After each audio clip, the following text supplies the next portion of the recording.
Hello and welcome to a podcast about something where each week I'm joined by fellow podcasters to discuss whatever it is we find interesting. I'm your host, Calvin, and this week I'm joined by Jay and Erin from the VCR Kids to discuss Horcruxes from the Harry Potter universe. You guys may remember Jay from the first Harry Potter episode about the Sorcerer's Stone, but now we're joined by Erin, one of the other VCR Kids. So maybe just give a reintroduction to what the VCR Kids is for any listeners who didn't catch the first Harry Potter episode. Oh, yeah, totally. So on the VCR Kids, every week we go through and watch a movie from our childhood and basically try and see whether or not it held up. Recently, we've just done Muppet Treasure Island, The Goonies, The Rescuers, and we also have a special series where we watch Harry Potter with our friend who's never seen any of them. So that's kind of how we've become, I guess, subject matter experts. Oh, absolutely. As far as I'm concerned. The thing is, I know more than Jay about this. Oh, so you should have been on the first one we did.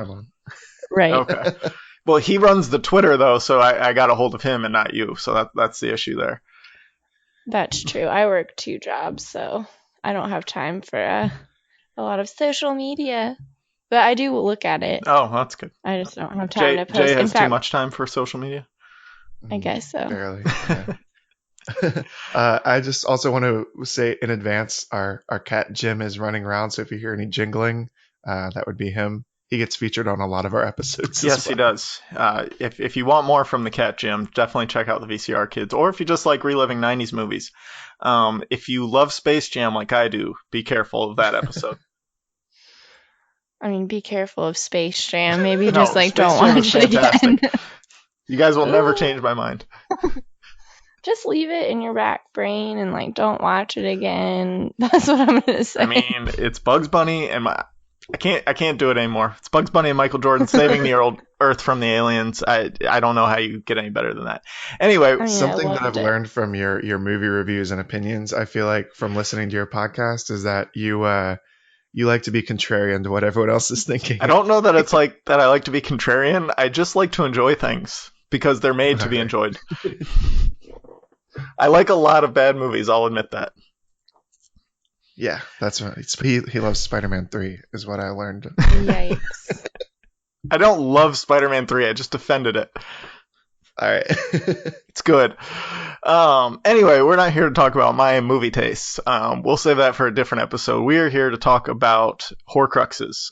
Mostly Voldemort's Horcruxes, but we'll do a little history on Horcruxes. But first, before we do any Harry Pottering, we have to go over everyone's house patronus and wand choices from Pottermore. Since Erin, you're the newbie here, we'd like to hear yours first. Okay, well, I'm a Hufflepuff and proud. So all you Hufflepuff haters can suck it. Because for whatever reason, there are a lot of them. Even a movie theater, there's one of these movie chains like Regal or Cinemark or someone was before the start of Fantastic Beasts had a promo for their theater, and they were like, order your movie tickets online in advance and reserve your seats. Don't be a Hufflepuff. Oh, that's rough. What? Especially for Fantastic Beasts because Newt is a Hufflepuff. Yes, I was so offended. It's just because they're the stoners of the Harry Potter world. I don't know what. Forget things. But I'm Hufflepuff, and then my Ilvermorny house is Horned Serpent, and apparently... Let's not get into Ilvermorny. You don't want to? I don't have an Ilvermorny house. Oh, well, I do. It's Horned Serpent. Which... Do I have to take a quiz? I gotta take a whole quiz. I'm not gonna do that right now. You do. Don't. I'll do it before the next one. But that's not a common combination based on what I've seen online. I don't know what that's about.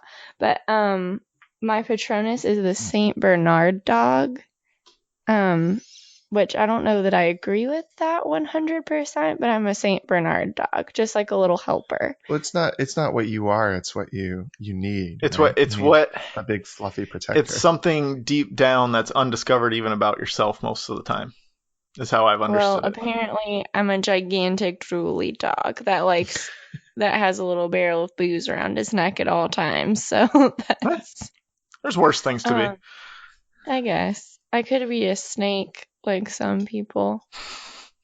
I don't know that it's worse. This is not what I am. That's it is what what Jay I had. need in a companion Um, to protect me. and then my wand is chestnut and unicorn hair, which apparently that combination is people who strongly believe in justice.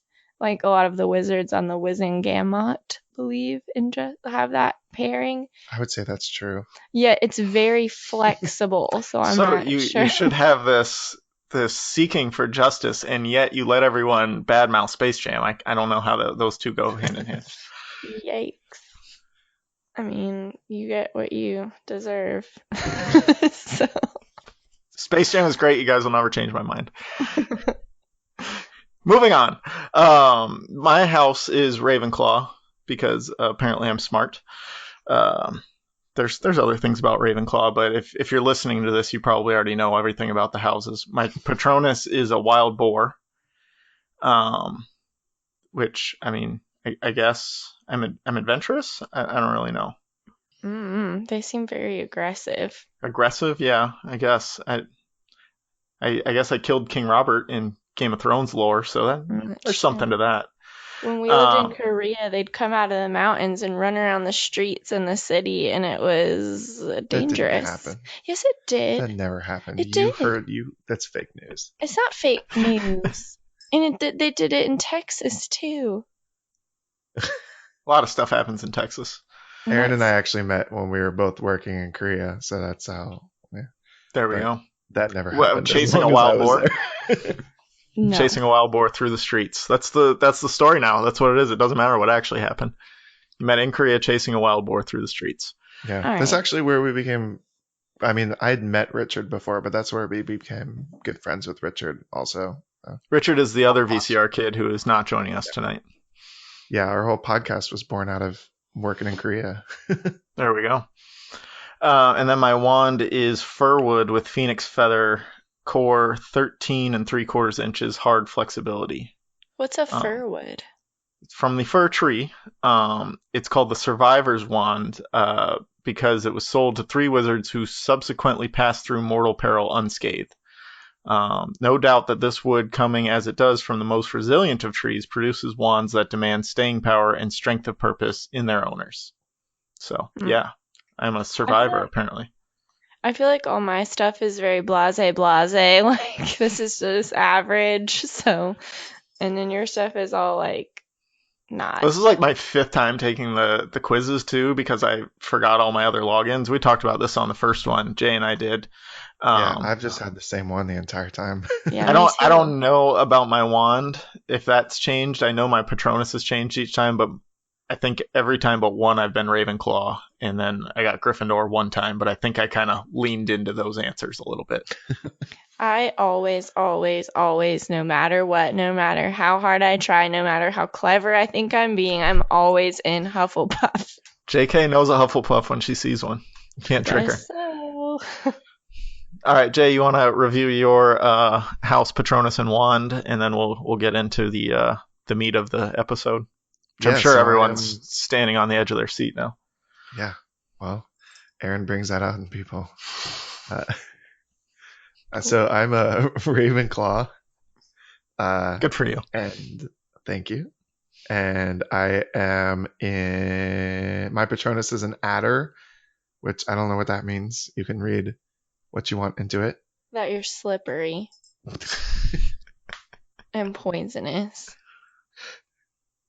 You're toxic. Yeah, but you married him, so. Yeah. So I'm just giving him a hard time. That's why this, it's a real Hufflepuff move there. And then my wand is a hazelwood with phoenix feather core, 14.5 inches in length, brittle flexibility. Ooh, long. Yeah. He's very tall. And the apparently hazel is best used for wizards who can manage their own feelings because it's very it reflects the owner's emotional state. So that's why I guess I'm ow Jim ow really controlling that emotional state there. Yeah, I was trying for a long time, but it just reached a point.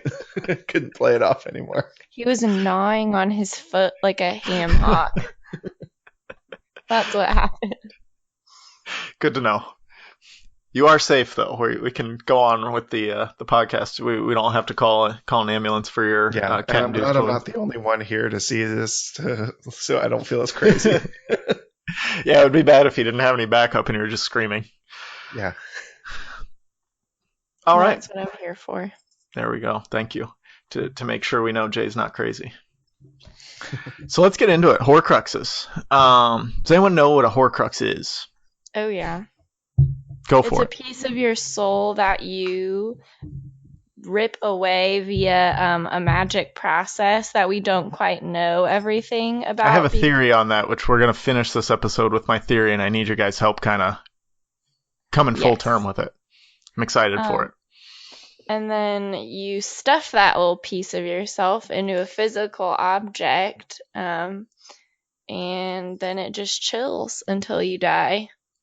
So, and if your physical body is destroyed, then you still have that other little piece, and it seems like you become a vapor or a ghost of some kind, like your soul, like the remaining bit. Yeah, it's like the floating from the first book or movie, the floating Voldemort. You become this corporeal being. You could turn into a head barnacle. Right. Well, so actually, that's an interesting thing. He turned Quirrell into a temporary Horcrux, is what was going on there. So that's why he could use Quirrell the way he could, and that's why Quirrell died when he removed himself. Or like Harry just flat out murdered him in the movie, which is an odd choice, but whatever. Yeah, because in the book, it just shows Quirrell like screaming in pain, and then Harry goes to black, basically passes out. It doesn't actually say that Quirrell died until much later when Voldemort talks about it, like in 4 or 5, and then he says that's why he died. I think Dumbledore tells him in the hospital that he died of wounds. He? Yeah. It was like once Voldemort left him, he died, like he couldn't sustain his own life and he died, basically. We actually just listened to the audiobook from a road trip. Oh, nice. Great audiobooks. I went back and double checked this because I was like really unsure. I thought Dumbledore told him. I could be wrong. I listened to the audiobook like 6 months ago, so I could have missed it. But either way, Harry did not murder anyone. No. In the books. Right. At that time. Not as it was shown in the film. Not yet. Not yet. So yeah, you're right on. The Horcrux is actually the object or the container.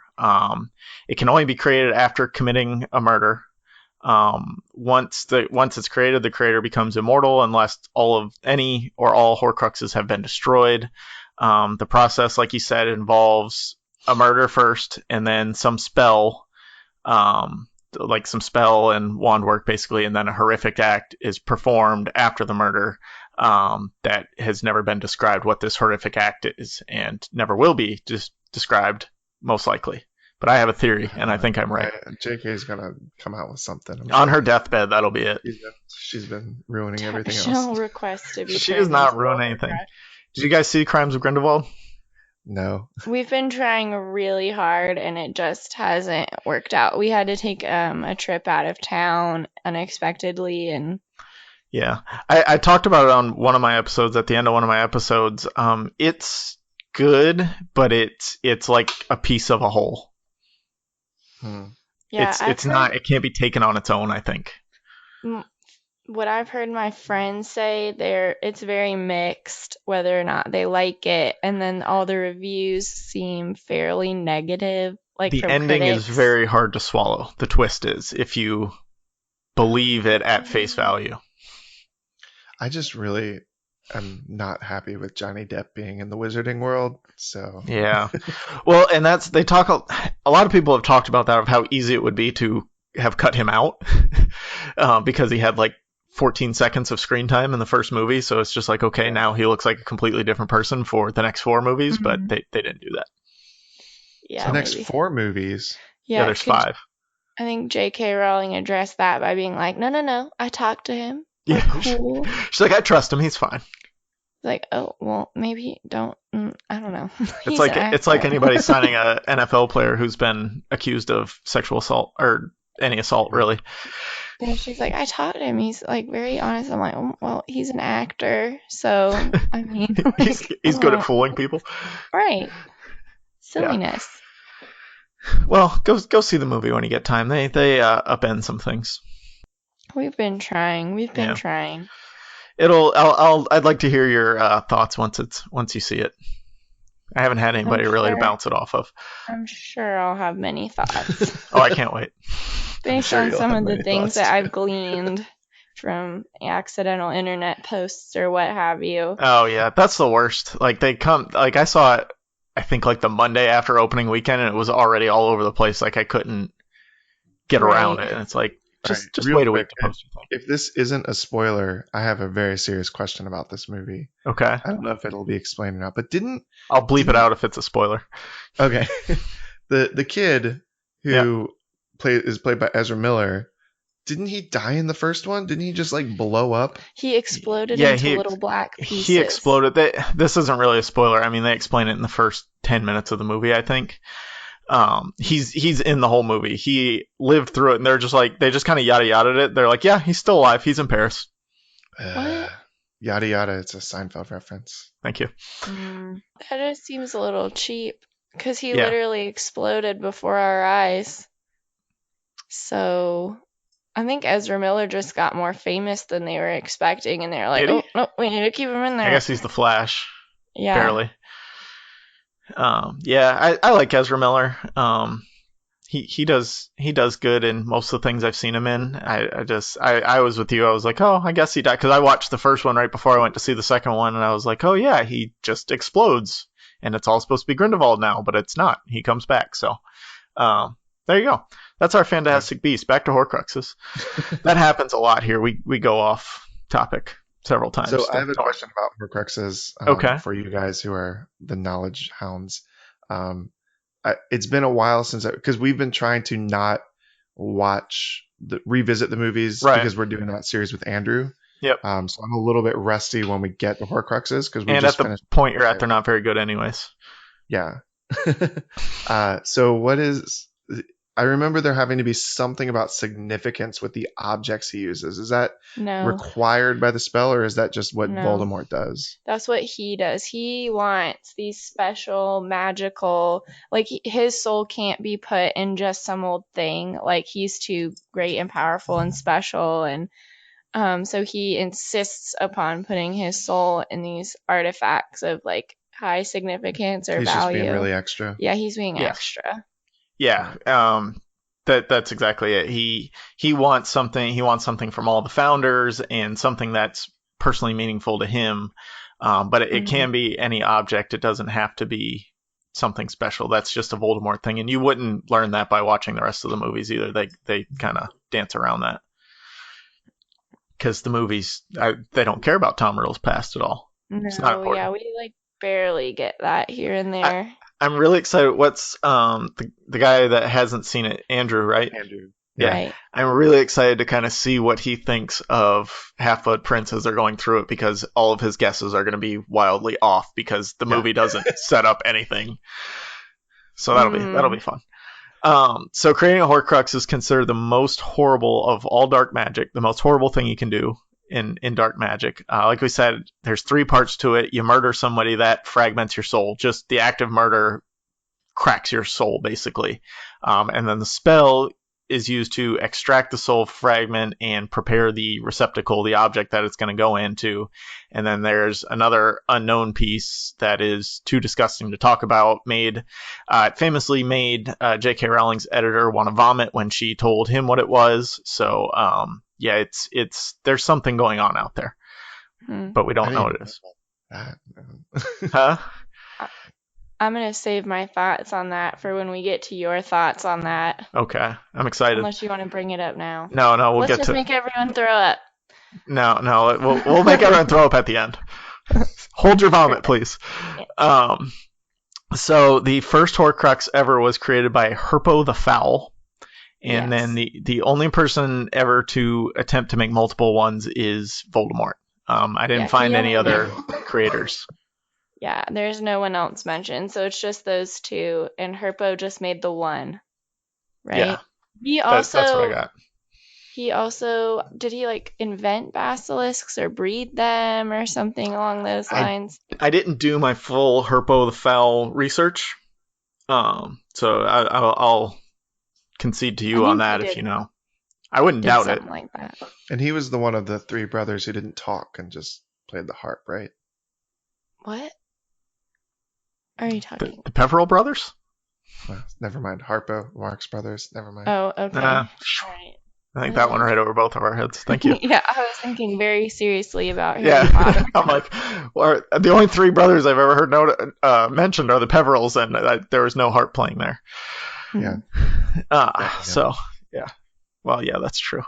So next I want to talk about Voldemort. The actual Horcruxes Voldemort created. I want to talk about each one he created, who he killed to create it, and what was used to destroy it. So the first one he created was his diary when he was, I think, 16. He killed Moaning Myrtle to create it. Mm-hmm. Right.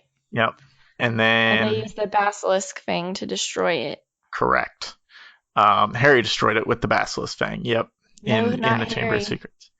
Yeah. Hermione and Ron. No. They went... Oh my God! Sorry, they used the fang on the other thing. Yeah. Yep. Sorry. Nope. I'm off Harry, my rocker. Harry was the only one with his good friend Tom in the Chamber of Secrets. Well, Ginny was there, but she was passed out. Right. The second... What was that? And Fox. And Fox, yes. The second Horcrux was Marvolo Gaunt's ring. Not... Mm-hmm. Is that Marvel? Yeah, Marvolo's his grandfather. Yeah. Marvolo Gaunt's ring. He killed Tom Riddle Sr. to create that Horcrux, and then that was destroyed by... Anyone? That was with the sword, right? Dumbledore just... Wasn't that the one that they carried around for a little while? Or no. They brought it back to Dumbledore's office and then destroyed it. I thought Dumbledore got that one and he destroyed it, and that's why his hand was all messed up. No, he got it. His hand was messed up because he was trying to get it, but Harry went with him, and that was the thing where he had to drink the liquid. That was for the locket. All right. I thought Dumbledore just took care of that one. He did, yeah. He found that one on his own, and then he put it on because it has the Resurrection Stone in it, and he knew that. He put it on to try and get to the Resurrection Stone, and that's what spread the poison into his hand. And then Snape stopped the poison, but he only had like a year to live anyways before Snape killed him. Spoilers. There's going to be spoilers for the whole Harry Potter series, guys. Snape killed Dumbledore. So Dumbledore was going to die anyways, whether Snape killed him or not. But once he got basically infected by the ring, he destroyed it with the Sword of Gryffindor. So you guys were on the right track. Now I knew it. Yes, you had it. That's true. Jay, you were kind of half there. Now this one's yours, Jay. Slytherin's locket was the third. He killed... That was the one in the boat. Yes, that was the one in the boat. He killed some Muggle tramp to create it. Just somebody he met like in the streets of Albania. Nobody important. And then how was that one destroyed? That was when they went back to Dumbledore's office and then they crushed it, right? Or they that was the one they had in the woods for a while and they couldn't figure out how to... Oh, right. And then Snape kind of... Can we let Jay guess at each one and get it wrong and then we'll correct him? God, I feel like Andrew. Snape delivered them the Sword of Gryffindor via... it was kind of weird because it was via his Patronus or something like that, or he set the Patronus out so they'd know. Like, showed him they let him. Yeah. They led Ron and Harry to the lake where it was because he couldn't just like leave it on the ground. They had to recover it in some brave way. So Harry dove in first, almost got killed by the Horcrux, and then Ron dove in after him, recovered the sword, and saved Harry. Mm-hmm. Ron did like 3 good things throughout 7 books. Good job, Ron. Mm-hmm. He made some great stops as keeper. Okay, 4 good things. Weasley is their king. Yep. So the fourth that was created was Helga Hufflepuff's cup, some famous cup that Helga Hufflepuff owned. It's funny that all these things are so important, and then he chose the cup of Helga Hufflepuff. It's the Queen of Bland. I'm gonna drop kick. He wanted one thing from each of the founding fathers. Helga Hufflepuff didn't have a lot going on, so she has a cup. Yeah. Those Hufflepuffs, they like to eat and drink after they get stoned. It was for all her tea. Yes. I've like tried to do a little research on the founders, and there's not much, to be honest. But people were saying that she's like more important than is given credit for, because all these other people had a hard time who's saying working that? together. She and was she's like the "Guys, peacekeeper, yeah. guys, calm down, calm down, like that." What was that joke that you always talk about the founders? Oh yeah, this is like a meme. The founders are like, "We need a school for 4 types of students: brave, smart, evil, and other." Yeah, that's funny. Hufflepuff is just, yeah, whoever. I mean, Cedric Diggory was very good. He didn't seem to be like your normal Hufflepuff. He was brave and strong and outgoing. And a Newt. dreamboat. And Newt Scamander.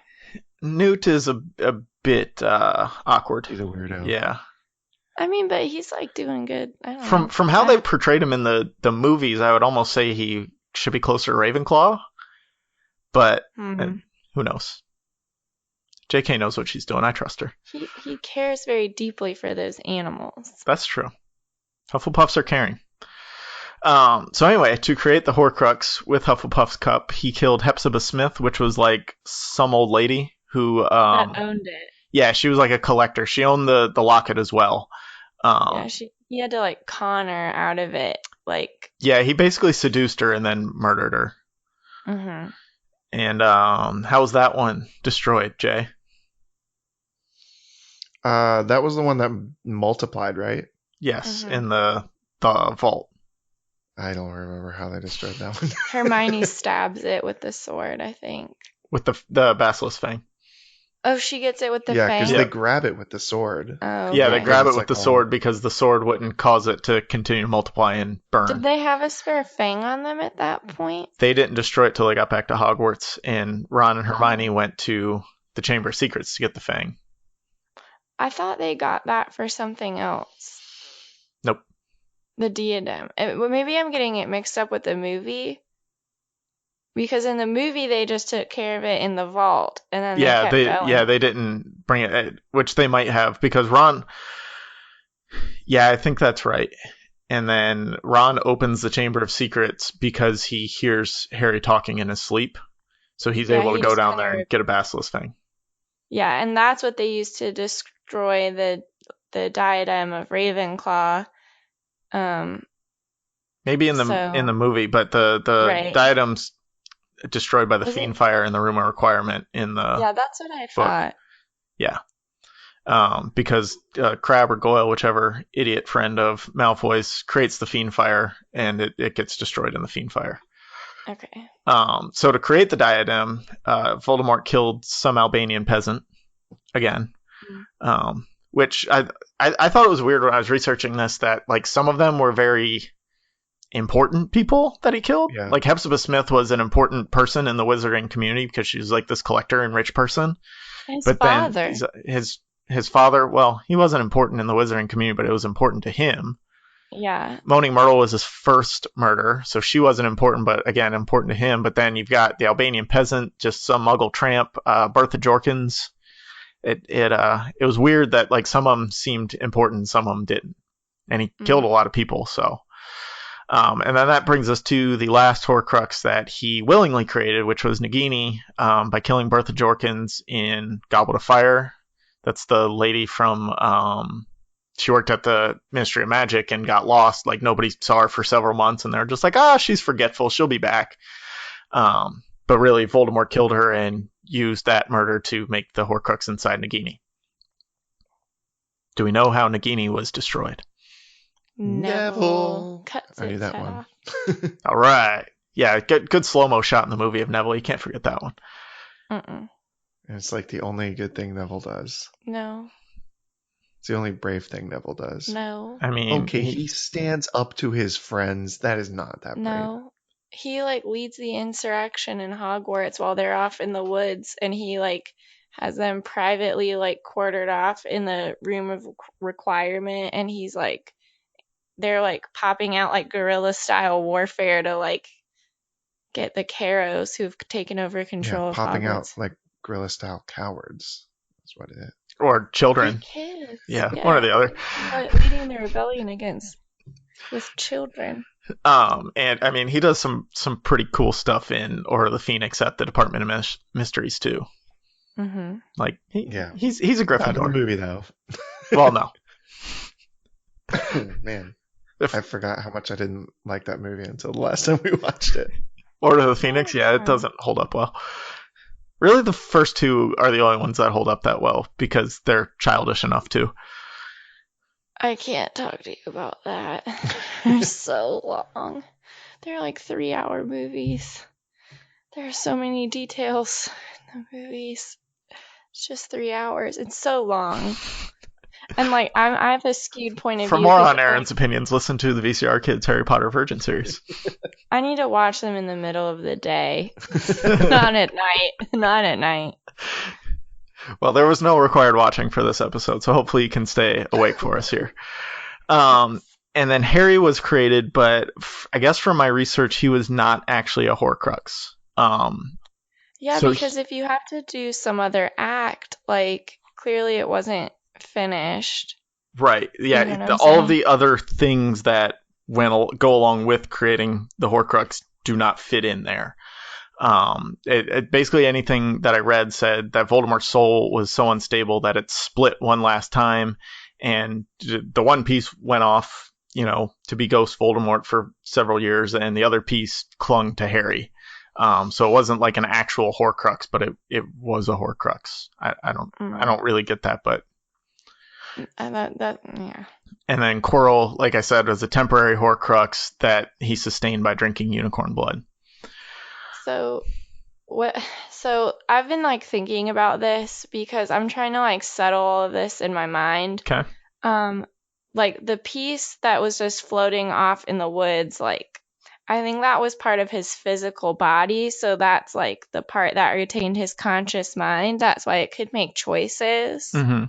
Because most of the other ones aren't that sentient, They're not with sentient, the exception right. of the diary. The diary's very sentient. But I think that was a different bit of, like, that wasn't the Horcrux doing that. I think that was different magic that made the diary the way it was. And it needed to suck out Ginny to become fully sentient. Yeah, I was trying to think about it, and I was like, maybe that's just like a bigger chunk. Because that, like if you cut something in half and then you keep cutting the half in half, it gets smaller and smaller each time. So I was thinking maybe like Math because lesson it for was everyone. maybe because it was like the first one, it's kind of like the biggest piece, so maybe that's what allowed it to be so sentient. That will fit into my theory a little bit once we get into it too, of how he made those different pieces and why maybe that one was sentient also. Yeah, because I was like, how in the flip? Because the rest of them were kind of like bad juju and like definitely would like fight back when they tried to destroy it, but they weren't like, I'm making a choice right now. You know what I mean? Right. They couldn't actively control someone. They could just like nudge people. Mm-hmm. So that was always one of my questions. I think Jay and I talked about this a little the last time we did this is what happens if the diary succeeds in Chamber of Secrets? So do we have 16-year-old Tom Riddle and like the spectral Voldemort? Does 16-year-old Tom Riddle need to relearn everything? Do the pieces eventually like reconnect? I never understood how that would have worked had that plan actually followed through. I think possibly he would have absorbed the floating piece of soul. Mm-hmm. Do you think? And then like maybe imbued him with like the knowledge in part. Right. They would have come together and that knowledge would have all mixed at that point. But yeah, that's like weird. And I wonder if his body would start breaking down to the point of like Voldemort, like in the end when his body kind of started breaking down because they were destroying Horcruxes. Mm-hmm. Do you know what I'm saying? Yeah, like he started becoming weak. From the books, it seemed like he couldn't feel when one would be destroyed, but that doesn't mean it wouldn't take a toll on it. Like, it might take a while for that toll to enact itself. Basically, they destroy a Horcrux, and maybe 5 years later, he starts weakening. You don't know. Like, that's kind of what I think, too, is like, even if he weren't. Well, yeah, I don't know. Because you would assume you make the Horcrux so you can return to full strength once you find it. Right, but he never would want. Would he? Can you put it all back? I don't think you can put all of the pieces back. He wanted the 7 pieces so he could die 6 times, basically. Maybe his conscious mind could merge with that one, but then would it be like a split personality? And they would just be very agreeable with one another, like, here's the best, and here's the best, we're the best. Oh, teach me something new today. Yeah, it's weird. That would be a good sitcom. 16-year-old Tom Riddle with 50-year-old Voldemort spectral head. When he was a fetus baby. I really feel So I have a question. Hold on, but I want to address the fetus baby real quick because I get this a lot, like on Reddit or other Harry Potter things that I'll be reading, and people have a problem with that Wormtail has to milk Nagini. When you guys hear that he's milking Nagini, what do you think that is? Her venom. Thank you. Okay, good. There are way too many people. When I was in middle school, I was a budding herpetologist, all right? Well, your Patronus is an adder, so you understand things about snakes. Exactly. I used to breed lizards, man.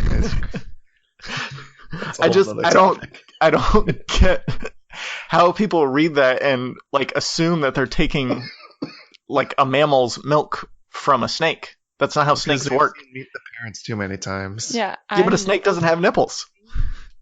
Yeah, no, they don't at all. They give birth like via egg. Yeah, and there's no milk produced anywhere. Platypus, Erin. Yeah, I believe it's platypi. Exactly. But anyway, Echidnas. Okay, yeah, I just wanted to make sure we were all on the same page with that before we talked about fetal Voldy anymore. All right, for everyone out there. What kind of snake is she, though? I think she's not a boa constrictor because everybody thought for the longest time she was the one that Harry let free, but she's not. Oh, no, of course she's not a snake. She's actually a woman with a blood disease who turned into a snake. Oh, did you guys know that? Right.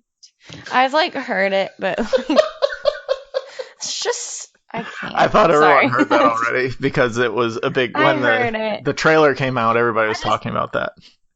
Didn't understand it was a blood disease. That makes me even madder. So for anyone who doesn't want to be spoiled on what a maledictus is, skip the next 30 seconds. It basically it carries on through the female line. It can't be passed down any other way except through blood. And basically she has the ability to control the way she turns into a snake. But eventually it will take over and she'll just always be a snake. So a lot of people had a problem with that because they thought Voldemort now has an Asian woman slave, basically. But yeah. I kind of see it a different way in that this was a woman who turned into a snake and had no human contact after she turned into a snake. And then all of a sudden this guy comes along who can talk to snakes and they could probably form an actual real bond. Because he can talk to her and she is an actual person who is probably looking for some sort of companionship. So that was my take on it, not a slave relationship. I don't know. And then he stole her milk. Yeah, apparently. So maybe you could milk Nagini because she's a human. She has nipples. Maybe he promised her something kind of like an Ursula the Sea Witch scenario. Was oh, I can help you turn back into a person if you do XYZ for me, and she believed him. I don't know. Well, and I think it was a little bit of a symbiotic relationship because at the time he met her, he was he had already attacked Harry and become a ghost person, basically. So he's roaming the woods of Albania alone and comes across this snake who has human thoughts. So to me, at the same time as she's looking for human companionship, he may have been as well and found the one snake who can actually relate to him. It's just weird, how evil she is in, is she? by the time we get... Yeah, she is. I mean, she pretends to be a person, I guess, and tries to eat Harry. She attacks Arthur Weasley. She attacks like the Muggle. That scene is still one of the things that like creeps me out to my core, and like the book and the movie. The like Arthur Weasley one? No, the one where she has like opening. the human skin. Oh, the Bathilda Bagshot? Yeah. Yeah. It's like that. The scene That's weird. in It where the girl goes back to her dad's house. Never seen and it. Don't want to. It's creepy. Yeah. And then the scene in The Shining with the bathtub lady. Oh, like those three bathtub scenes are all like, they just hit me in this like visceral like. Oh, wait till we talk about what we think is the missing piece of creating a Horcrux. Well, is it being an old lady, pretending to be an old lady, and then your skin all falling off and turning into a monster? Because Potentially. that would be Yeah, they don't really say. If it's vile enough to make someone vomit, almost vomit. Almost vomit, I imagine it has to be quite vile, like really bad. So I think like certain run-of-the-mill things, maybe not so much what I think it might be. Oh, are we there? Are we going into it? Oh, do you want to do that now? The only thing I want to talk about before we got there, sorry to cut you off. No, it's not time. It's not time. It's my show. We're going by my rules here. Right. Sorry if that was mean. I don't want to be mean to you. The only other thing was why, when he's fetal baby Voldemort, why isn't he out looking for his Horcruxes? Like, he knows where they are. Couldn't he have just gotten Wormtail to go into the cave with him and recover the locket? Or had his Boo Bellatrix bring him the cup from her vault?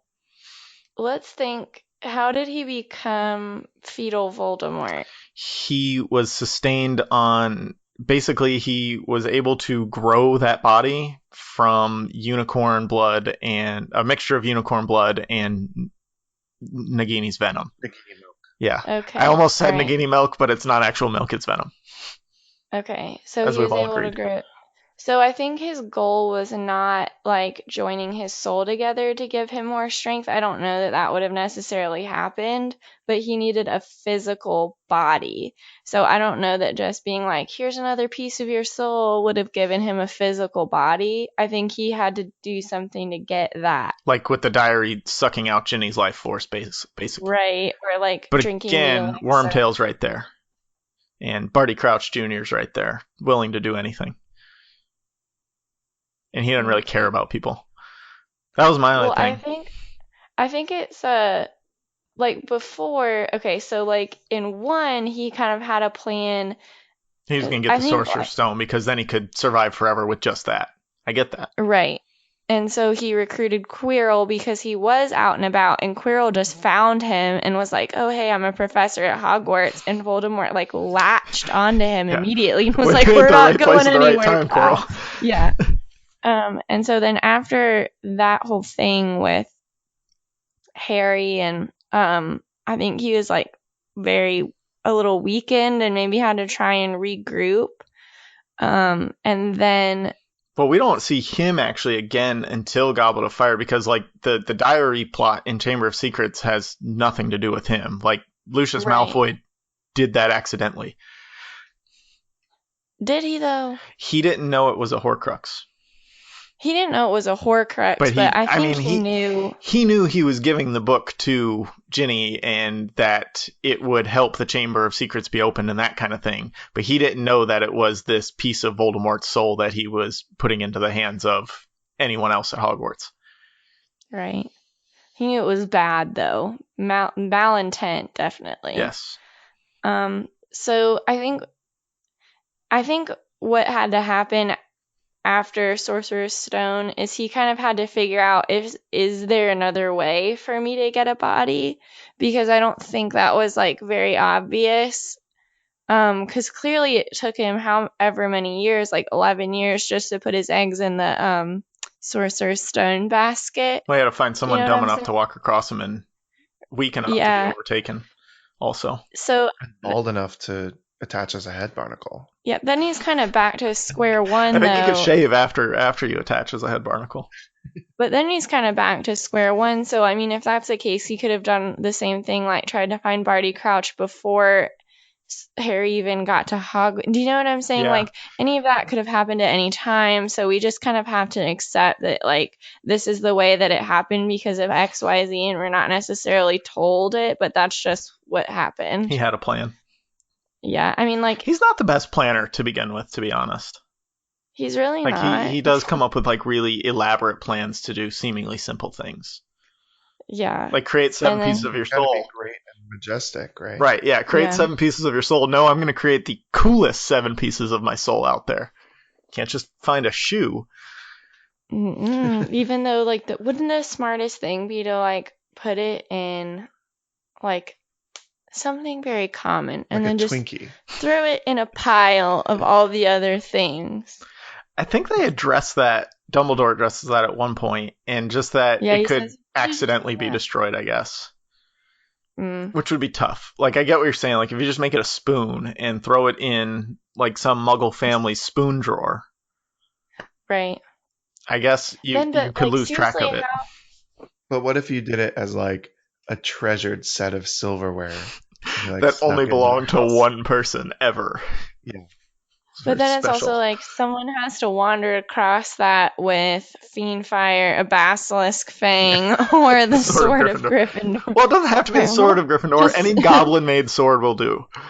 Okay, though, to be fair, like, wouldn't it be such a Gryffindor thing just to be, like, wandering through someone's house and stabbing random objects with your sword? Like, No, trust me, I'm being brave. I'm awesome. I'm being brave. See me Checking stabbing stuff these out. things. Boop, boop, boop. This is See, how got I look one at there everything. when, like, oh, look at that, when Voldemort's head, like, explodes out of the spoon drawer. See, I told you so, got one. It's fucking Gryffindors. We can't trust them with any of our stuff. After that, his family has to deal with it for, like, the next 10 Thanksgivings in a row. Oh yeah, well that one time I stabbed the spoon that had somebody's soul in it. Now I gotta stab everything. I'm sorry. You never Well, know it's where such a someone's soul is Gryffindor lurking. thing to do. They're ridiculous. I don't know that I know any Gryffindors. I don't, but there are a lot of them online. Well, is yeah, the everybody. thing. If you ever ask the question, it's because on the first episode I did a poll for what's your house, and the biggest answer was Gryffindor by far. I think the people who are Gryffindor are the people who don't need to take the test because they know they'll be Gryffindor. Probably. But actually, they're Slytherin. Yeah. I think there are a lot more Slytherins out there than people like to admit. That's the big secret. Is really no one ever gets Gryffindor. They just lie to you. There is It's no not Gryffindor. an You can't option get on it. the Yeah. quiz. That way, JK can know all the people who are lying because they say, "Oh, I'm a Gryffindor." I swear, she knows because it's not an option. Sack of garbage. All right, so now we're into it. The missing piece of creating a Horcrux. I did want to go over the prevailing theory that I've read in most places is cannibalism. Basically, you have to eat a piece of someone. I don't think it's that because there was no, like when they found the riddles, there were no marks on their body of any kind. So like he would have had to eat them and they weren't eaten at all. Like you would notice that. I guess he could magic them back together, but basically when you kill somebody with Avada Kedavra, it doesn't leave any marks, and that's how wizards know that somebody got Avada Kedavra. I think if you had to eat somebody, that'd be real quick to trace down, like, oh, the guy's eating people again. He's creating Horcruxes. Right. Also, I think that, I mean, this might be controversial, but in like a survival scenario, not in any other scenario, but like in a survival scenario, like I don't know that cannibalism is necessarily an evil thing. It's clearly not your Erin is first. descended from cannibals, so That's true. Don't ever get stranded with her, Jay. She will eat you. She won't even wait till you're dead. She will eat you.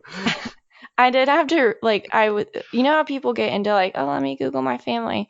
So, like, my family, like, way back on my grandma's side, like, my mom's mom, they're kind of, like, Americans that came here, like, very quickly after the Mayflower to, like, settle things. Wait, So they've they're been here for a Americans while. that came here?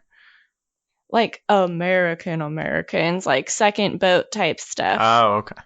Do you know what I'm saying? Pilgrims. So if you're gonna, right. Gotcha. So if you're gonna be called an American, like that's the most American. I don't know. Except those people that were here first. Maybe them. Yeah, they've just been here. Well, okay, obviously. Sorry. You're gonna say white Americans. Right. Okay, white Americans. Sure. But anyway, so the story of Moby Dick is based off a real. A long line of racists is what we're talking about here. Yikes! No. So That's this. Can't confirm. Let me get in. Oh Lord. Okay, so Sorry the to story anyone of in Erin's family who's listening.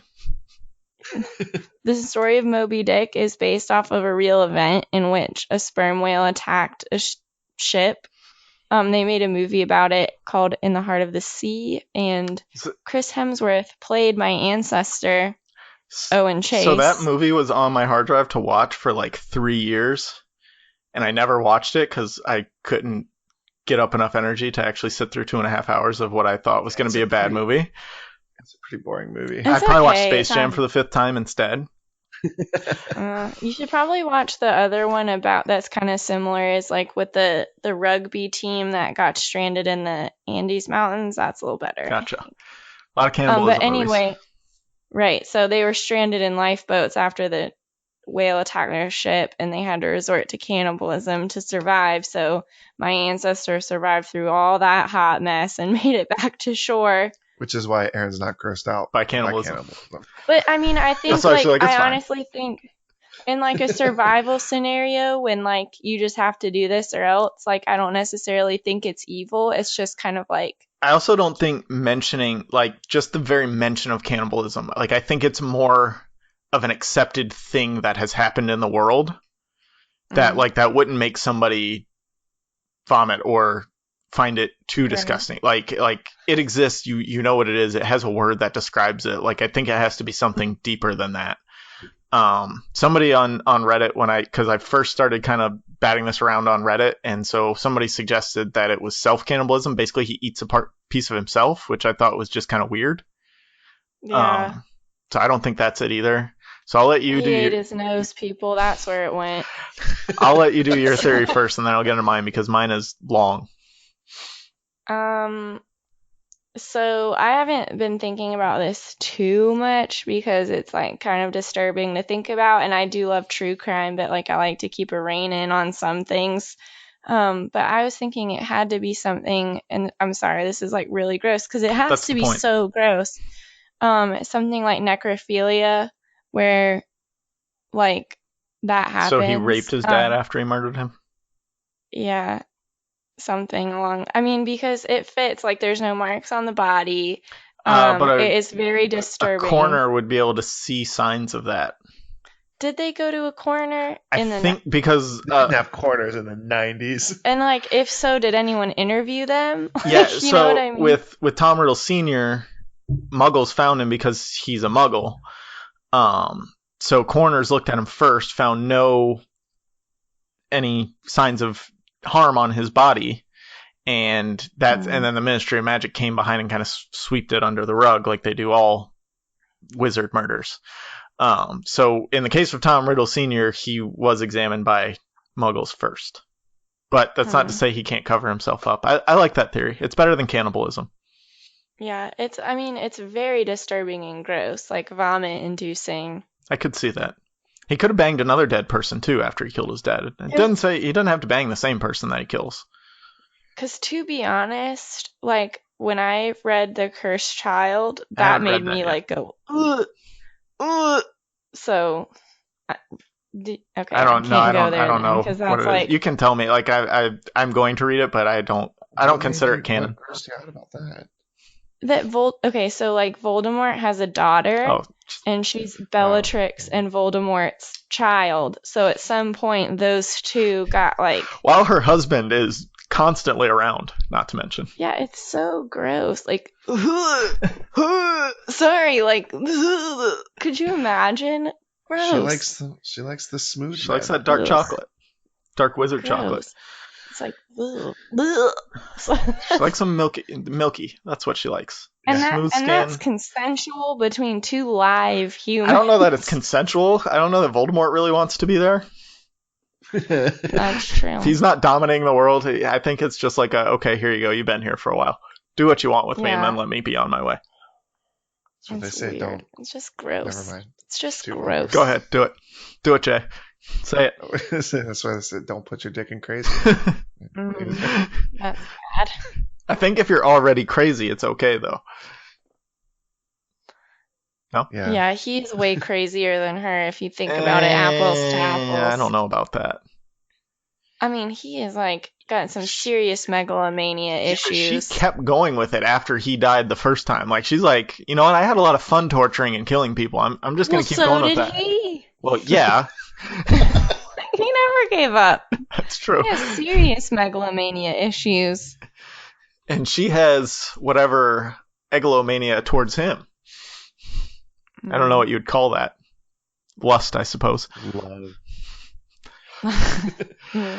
Okay, what's your theory? So my theory is that, and so the theory is simple, but I'll go into how I think everything took place after I give my theory of why I think it. So my theory is that self-mutilation plays a part into it. So basically he kills somebody and then has to hurt himself in some way, but he has to do it in a way that is really sacrificing something. Like you can't just poke his arm with a knife.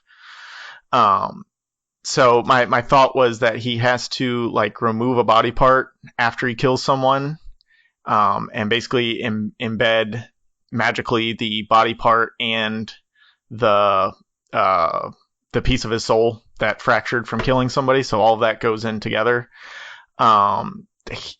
With Voldemort, like sacrificing body parts, making himself look worse, he wouldn't have ever cared about that. He didn't want to look like his father to begin with, which he already did too much, and he just doesn't give a shit what he looks like as you can see at the end of the book.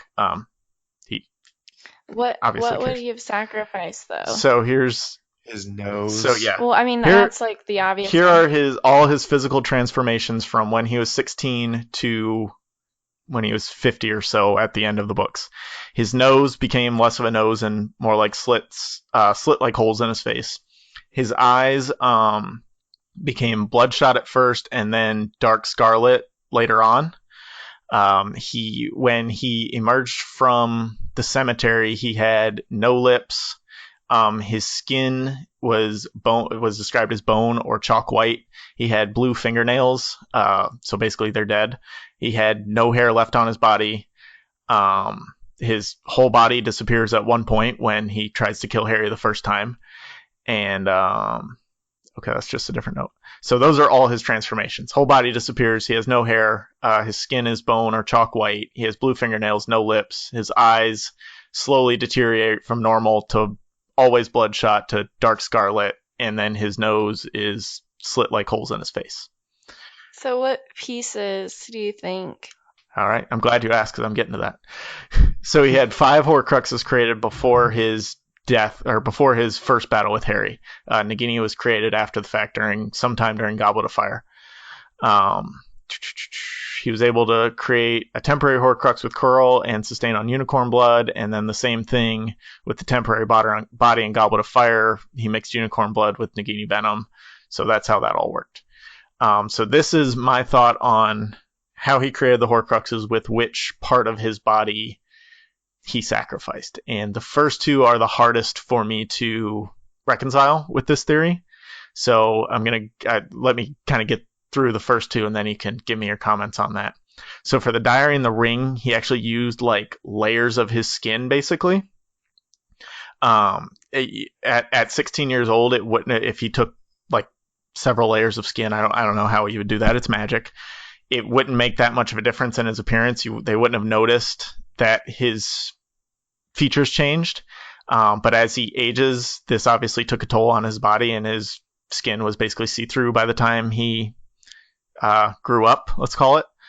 And then, so I said it was almost like a snake molting or shedding his skin. Basically, he just shed a layer of skin, put it in with his Horcrux that he made. And that's how I think the diary could take his full form, because it had his body shape already, basically, because it knew what it was. So his diary was the first one that he made. using his skin. And then I think when he made the ring, he was still only 17 or 18. He hadn't aged very much, so I think he just did the same thing. He hadn't learned much more at that point. He made the diary before he talked to Slughorn, and then he made the ring after he talked to Slughorn. So I think he's still young. He doesn't know what he's doing, so he just does the same thing. It worked the first time, do it again. And then as he got older and better, he tried to sacrifice stronger parts of the body to make stronger Horcruxes, basically. His skin was already starting to look waxy and strange after... so when he works in Borgin and Burke's and starts meeting with Hepzibah Smith, it's noted that his skin is looking waxy and strange all of a sudden. So I think that's the first two Horcruxes kind of taking their toll and wearing away at him. So then the next two that he makes are the locket and cup that he gets from Hepzibah Smith. And I think he sacrificed his eyes to make those, like one eye for each, basically.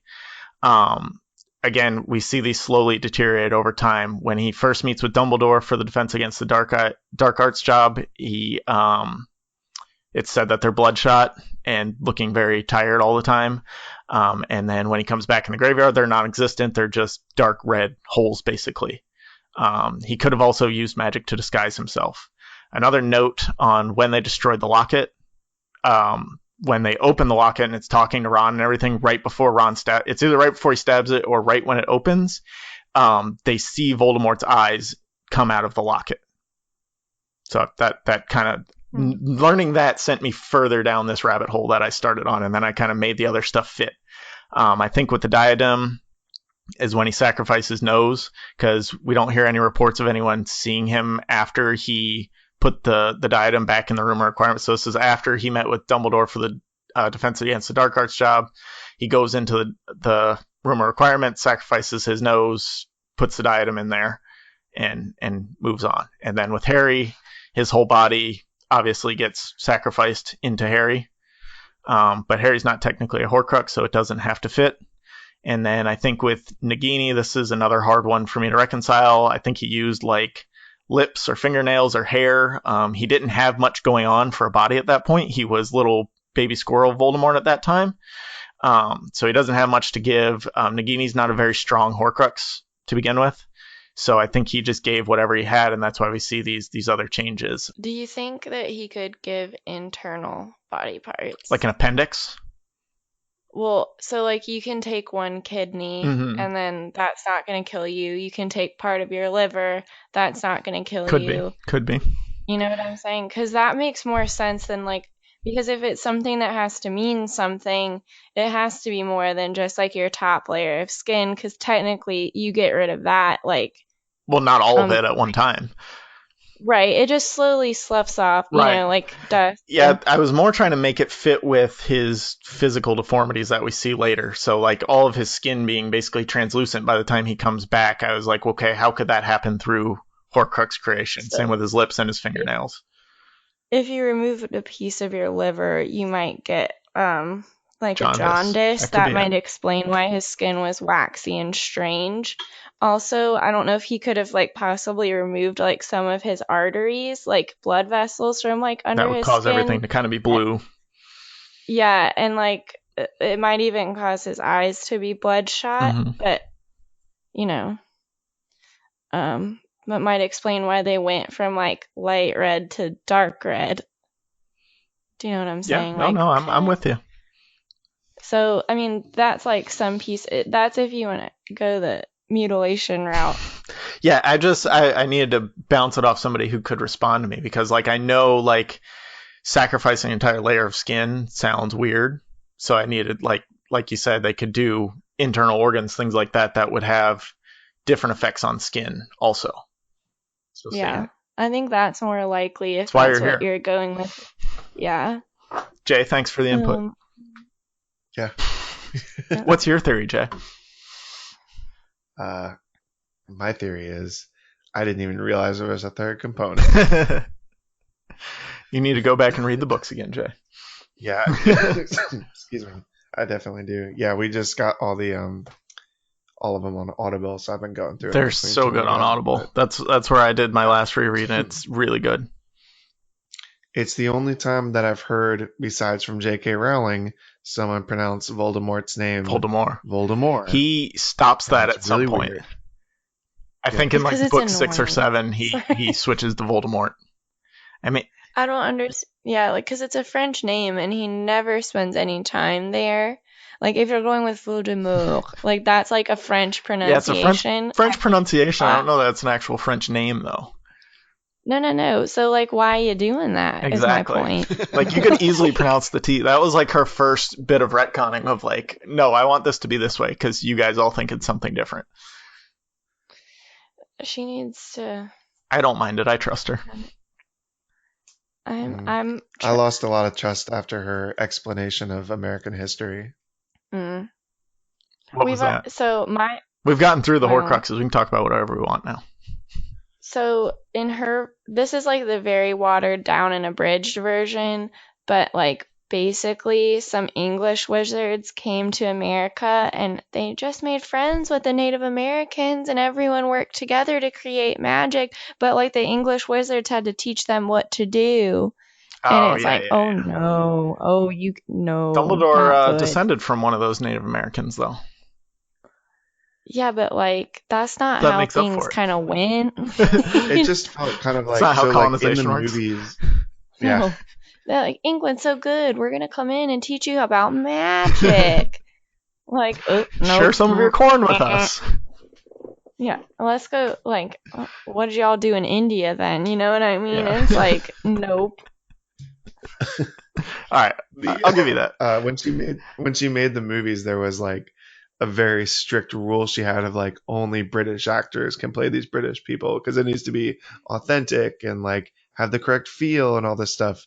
And then she got when Fantastic Beasts was getting ready to come out, she got online on Pottermore and wrote all this stuff about American history that she has like no concept of whatsoever. And it was completely tactless and like it just kind of it rubbed me the wrong way. I read a very long article after I saw Crimes of Grindelwald about how she is not culturally sensitive, and a lot of it was nitpicking. So for me, if I get what you're saying, and I agree with you. Of the Britishness wasn't a thing, then I wouldn't care as much. Right. But because she made it such a big deal of like, I'm British, only British people, blah blah blah blah blah, it just felt very disrespectful, like as an American. I get that. It's like a revisionist history of the English were the good guys when they came over. Trust us, they were. Yeah. Like the white, it's like, and like we're not getting into like the nuances of anything. It's like, and then, and then African American people came from like, or Africans and Haitians came and they added their own special flair. It's like, Africans came or were dragged? Yeah, it's like, somehow they got involved in. Somehow they got to America. We're not going to talk about that though. It's just like, so I don't know. There's something. Yeah. Wait, what is it like? There are some things where I'll agree with you, but there was one thing like in the Crimes of Grindelwald. Never mind, this is a spoiler. I won't talk about it. It's a pretty important thing within the movie. I won't talk. I think the other thing is like, Black Hermione's been brought up, and I'm not gonna go there that hard. But what I will say is so in the Harry Potter series, like it was kind of like a mostly white cast, like mostly white Dean characters, and then she kind of went that's like it, Lee Jordan, and then she kind of like went back and was like, no. Who said she wasn't black? I like this. But then she created Fantastic Beasts and it's almost all white people still. Like, so like, you know what? The president of Makusa's black. Right. That one person. Well, it's also and this is one of the things that I had, a problem that I had with the article that this woman wrote about Crimes of Grindelwald is that for somebody who tries to be inclusive, they are exclusively inclusive, I guess, is like everything's kind of behind the shadows. Like you said, there still aren't very many black people doing things, or like Dumbledore's gay, but he's not really outwardly gay. Right. And the thing with that is this story is taking place in the 1920s, where like you couldn't do those things. Like you couldn't, black people didn't hold positions of power. They weren't given that opportunity. Gay people were not out, if they were even gay within themselves. Like they probably didn't even admit it to themselves for the most part. So putting it in the 20s, it's a little easier to defend some of these things because that's kind of how the world actually was at the time. I just don't know if that's how it was in the wizarding Right. world, and that's kind of her choice to make. Right. She could say the wizarding world is more accepted. Yeah, and if the president of Marcusa is a black woman, then in theory we should be able to see these other characters. There's plenty of opportunity for her to put it in, and like the fact that she didn't, it's like if she did, it's like, okay, you know what, we're learning, we're moving forward, like we're gonna try it, and this is her world to make. So really she could have made it be whatever she wanted and given any reason, but that just didn't happen. Mm-hmm. And like I get it's like the time period, but like I mean that's kind of like, well, that's like what muggles are doing, not necessarily what the wizarding world is doing. And if in your history of Ilvermorny you're going to embrace the Native American peoples and like African and Haitian peoples that came here, then like why would you then have to deal with Muggle racism? Right. You know what I mean? It's like, I don't know. You can make the wizarding world adding... accepting if you want. And honestly, as you're just talking, a cool thing that they could have done was make Credence a black kid in the 1920s, having to being somebody who's already internalizing the obscurial. Like that would be him being black would add to that because it would. Because in the 1920s, a black person could not be all that they wanted to be. They would have to suppress a lot of themselves and do things that they didn't want to do. So that would really fit. And you have, like you said, you have the opportunity. I don't know how much say she has in day-to-day casting. I mean, obviously she vouched for Johnny Depp, but like it was the same thing with this whole thing with Nagini is people had a problem with it. Because she said it was, I want to say she said it was based on like Indonesian lore or something like that. And who they cast was Claudia Kim, who I believe she's a Korean American. Yes. That's not. So yes, we lived in Korea, so that's not like that's not good. But here's the thing: Korea and Indonesia are not the same thing. I agree. But also at the same time, how many Indonesian actresses are there out there that you could cast that would play a big role in 4 movies? When Disney made Moana, they cast like an exclusively Pacific Islander cast. Yeah, so they cast football players. I mean, where there's a will, there's a way, is what I'm saying. Palomalu. Troy Polamalu was in it? Yeah. I haven't watched that full movie. My kids have been watching it, but I haven't paid enough attention to it. That's actually a really great movie. So I guess who's Troy Polamalu play? Like one of the villagers, I think. Yeah. Oh, okay. I guess like what it boils down to for me is like, no, I don't know. Like it is what it is, and I love it. So let's just get that out. But like, don't try and slap a Band-Aid. An hour and 15 minutes in. Let's get that out that we love this series. Right. Don't just slap a Band-Aid on something by saying like, well, I never said Hermione wasn't black, so you're all the racist ones, and then go back and like do the same thing over again when you create your new series. You know what I mean? It's just kind of like... and I don't think I think you're right. I don't think it's active racism. I don't think she's trying to be exclusive. I think it's just like accidental, or if she does have a say in casting, she's like, well, yeah, I like this person. Yeah. It's not on purpose, but it's just like happening, and I think... Can't we get Idris Elba in the Wizarding World? Yeah. He's British, he's black. Let's get him in there. Calm down, Erin. Calm down. I mean, Idris Elba. Charles Minor himself. Charles Minor. I just really wish... So my whole thing about what is the Wizarding World now and why I'm not super excited about the Fantastic Beasts movies, excuse me, is just the first 7 books were amazing, right? Like, we all have loved them. We all have... I think they're terrible. I don't know why we're talking about them. The what? I said I think they're terrible. I don't know why we're talking about them still. Yeah. Obviously. But it's something that's united a lot of people. It's been really great for a lot of like childhoods and young adults and growing up. But like, I just wish she would kind of leave it alone and like let us make our own decisions about things. Like every time we go back and add prequels, i.e. Star Wars and Indiana Jones and like all these like movies that we go back, or ideas that we go back and change. Oh yeah, you don't like to. Temple of Doom either, do you? I mean, no, but I don't. I don't really like Temple of Doom either. She just screams so much. The girl. Oh my god, it's just constant screaming. It's not a very robust movie. No. Or like There's not a lot going on. Even Steven Spielberg does it when he goes back and does re-edits of E.T. as an older person. It's like creators, as they get older, get different points of view.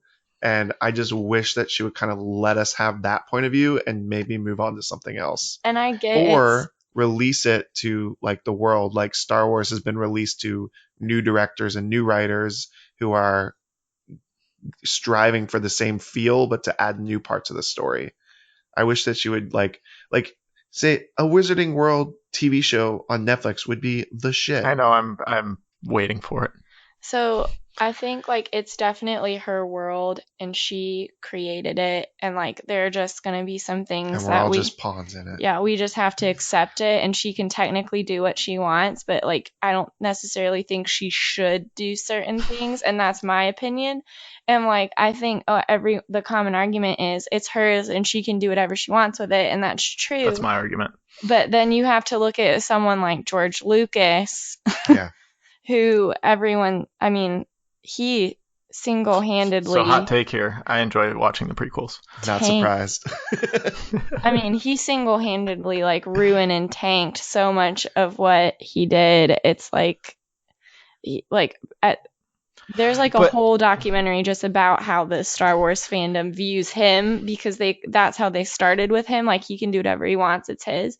And then slowly they were like, oh no, you should not. So the only thing I won't defend in the prequels is like the dialogue between Anakin and Padme through most of the second and third movies. Like it's terrible. And the casting of Anakin. So, yeah, Hayden Christensen's not very good. So or baby Anakin either. They were all terrible. Hey, he was in Jingle All the Way. So what you just told me is that you would in fact defend Jar Jar Binks. I don't. It's a kids movie. You have to have comedy relief. He's there. He exists. He's fine. I don't care that much about him. I don't let him bother me. Yeah. I mean, like there were certain cool parts in the movie. Like honestly, the entire trilogy for me was worth it. So we could have pod racing. Darth Maul. I mean, the prequel trilogy is one thing, but then I don't know if you've seen Star Wars lately, but he went back. Like, there's not an original theatrical release copy. My parents still have VHS copies. Right. That's the only way, is if someone has it like that. Yeah, excuse me, I've been starting to watch it with my kids, and we did the original trilogy earlier this year. There's some weird CGI inserted. Yeah. Especially in A New Hope. He's the one that's like, we have to have this, and he put it in. It's like, why? But so for him, in those movies, it doesn't serve a whole lot. There's like one extra extended scene with Han and Jabba, which, okay, you can throw that in there, whatever. But then there's another one like where the stormtroopers are searching, and now they're on the backs of the creatures. The creatures. I don't know what they call them. Some bigger Star Wars fan than I am would know. They go into the club, and there's like a weird alien singing, and I'm not there for it. I agree that it's their world and they can create it. With the Wizarding World, I like to learn new stuff about it. It seems like there's always new stuff to learn and new ways to look at it. So I don't mind that she gives us new stuff as long as the new stuff makes sense. Like with Nagini, she made it. Besides her she basically mansplained her origin of her name and everything like that. Aside from that, the actual thought of the blood disease and all that stuff, I like. I like that there's this extra bit of magic out there that I didn't know about before. But the way she explained like how she named it and why it's okay and this and that, like she kind of digs her own grave with her explanations behind things sometimes. It's just rather than like, just being like, this is how the magic works. It's magic. Shut the fuck up, people in my Twitter comments. there's some things that authors do where they that's truly great is when they leave it open to interpretation, so you can like truly put your heart in what you believe or what you interpret to be in the text. And she's not giving you any wiggle room for that anymore. She's like, nope, your heart is wrong because I'm going to tell you XYZ about how it goes. And you just have to accept it. And I'm like, okay. Well, and I think she's having a problem with writing these stories as like the Fantastic Beasts stories as movies instead of as books. Like, you can tell there's a lot of stuff that like isn't fully fleshed out because they're trying to jump from scene to scene, or like it's completely different writing a screenplay than it is writing Is she doing a novel. Is she doing it by herself? I think she writes like First one by herself. I don't know about the other one. she writes like the screenplay by herself, and then I think it's edited by movie people. See, she needs someone to help her is the thing. Like, honestly, if you're like JK, I'm available, and I know that we have. I'll do it. You know, Like- we maybe, you know, we're Like- not super fans of yours anymore, but you know, you need critics. like J.J. Abrams or If you someone, hire us, we will be. like J.J. Abrams or someone that is like a seasoned movie writer that consistently puts out good work. Just someone to like help her like set it up. Like, do you know what I'm saying? Like, Right, set like it- here's how you tell this story. Here's the story you want to tell. Here's how you tell it as a movie. right. Something Yeah, I get like that. And that's like, you can see, like I said about the second movie, it doesn't stand on its own at all. Like, I think you can judge it as a movie, but you're going to have to judge it as a series when all 5 of them are done. Yeah. And Oh it- God! Wait, there's gonna none be of them- 5. Yeah. When did Oh, that change? I thought it was God. 3. No, it's been 5 for at least since the first one was released. I I'm might not need to- about this. I might I'm need sorry. to duck out of this series. No. It's so many. Yeah, I've committed just so wait much of 15 my years life to until the it's first over. series. Wait I 15 years till it's over can't. and then revisit it. I cannot. I just It'll be really learned hard to this. avoid spoilers. Oh God. Okay, I'm sorry. I just Well, like because they're only in 1927 right now, and it's supposed to end in 1945 with their duel. So we've got almost 20 years to see. cover. I thought that was coming in the next movie. I'm like totally. They didn't. They were like 6 months ahead. That's it. No. Sorry to crush your dreams. Okay. Okay, I'm trying right now. All right, now that we've destroyed everything Erin stands for, I think that's a good place to stop. Oh boy. Thank you for listening. Check out the VCR Kids. A lot of great stuff out of them. Skip the Space Jam episode. Listen to everything else, though. You guys want to talk about anything else before we go? What you got coming up soon? Yeah, you can find us on the Twitter at the VCR Kids. We also have a website, thevcrkids.com. We're working on getting some stickers, so that's exciting. Ooh, I want one. Yeah, me too. I'm waiting for it. I'm just gonna say this. I don't know that anyone will support me, but like all my friends who are girls really want us to do life size on our podcast. Is that the one with Tyra Banks? Yes, it is, and they just made a sequel. I will not let her do life size unless she can get like 200 likes and votes and comments for us doing life size. So far I've got about 20. So All right. You got Hocus Pocus, isn't that enough? no. Yeah, no one listened to that. Because listen, we've done I so didn't. many stupid Power Rangers and Teenage Power Rangers is Mutant great. Ninja Turtles. Yeah, because you're a boy and you watched it when you were a boy child. But there are no I movie have Power Rangers action figures in my room right now. So I'm really trying to get them to do some ones that maybe a girl saw when they were. I mean, Well, not that do we're a getting better one, though. not that we're getting totally gendered here, but like Get some girls to listen to the podcast and we'll talk about it. so this is my cry for help. A lot of boys movies coming soon. Maybe some girl movies coming eventually. Yeah. Pretty much. Until There's girls that one Hocus Pocus episode. So if you're a lady listening to this, help a sister out. Hey, this is an ad about something. Audible, to be exact. Audible is a great way to catch up on all your favorite stories while on the go. Audible includes an unmatched selection of audiobooks, original audio shows, news, comedy, and more from the leading audiobook publishers. I've been using Audible for years on my daily commute to catch up on some of my favorite fantasy stories, including Harry Potter, The Once and Future King, and A Song of Ice and Fire, narrated by the Guinness World Record holder Roy Dotrice. I also love getting Audible's recommendations. Just recently, Audible recommended that I read Armada and Ready Player One by Ernest Cline, and Spectacularly narrated by Will Wheaton. I listened to both of these stories and loved them both because the narration by Will Wheaton just made the stories even more enjoyable and immersive than if I would have read them on my own. So if you love books, I've got some great news for you. Right now, for my listeners, you can get any audiobook you want from Audible for free when you sign up for your free trial of Audible using audibletrial.com/a-podcast-about-something. Again, to download your free audiobook today, go to audibletrial.com/a-podcast-about-something. Thanks for listening.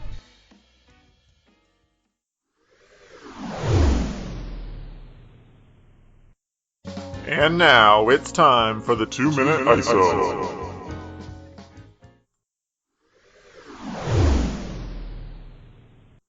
I want to talk today about Ozark Season 2. Just going to give you a heads up. There's going to be spoilers for Seasons 1 and 2 of Ozark, so if you haven't watched them, just finish the podcast now. There's nothing left for you. I really, really like Ozark. I love Jason Bateman. The kids in it are great, especially the kid who plays Wyatt. I really like him, especially in that role. The show is just so good. I always say it's kind of like Breaking Bad, but the whole family's in on it. So Breaking Bad's one of my favorite shows. And then this kind of builds off of that by throwing the whole family in. They don't actually have anything to do with the drugs. They're just running the money. So it's kind of cool of how they have to deal with their family stuff. They have to have family drama within this criminal enterprise that they're trying to run, which is, it's a cool kind of idea behind the show. Season 2 seemed like they were trying to make for the Bird family. They were trying to make everything that could go wrong for them and see how that affected their family, basically. I think it did a good job of that, and they made their way through it. I don't know that they made it through in the best way, but they made their way through it. There was a lot of hints. I talked about how I like Wyatt. I really, really thought he was going to kill himself by the end of this season. Just the way they were leading up to it with the stuff with his dad. And he just seemed kind of generally depressed, didn't care about really going to college and all that stuff. It just kind of looked like they were leading to that. Maybe they are in the future. But I really kind of thought it was going to happen before the end of the season. And then that would be one more thing that the Birds would have to deal with on top of everything else they're already dealing with. So it ends with kind of Wendy Bird taking a turn, making the full turn into kind of full on villain. She has someone murdered and is just all in on the casino, saying they can't leave, they can't run away now. They've got to stay there and do what they need to do. So it's kind of weird, or not weird. It's interesting that that's the way that they took her character. Is she was kind of meek and on the outside for the first season, and then the second season she starts playing her part a little bit more, and by the end of the second season it's like, okay, this is my thing now. If we're gonna do this, we're gonna do it. And I think that kind of leading into season 3, it looks like she's going to be the villain that Marty's going to have to kind of figure out.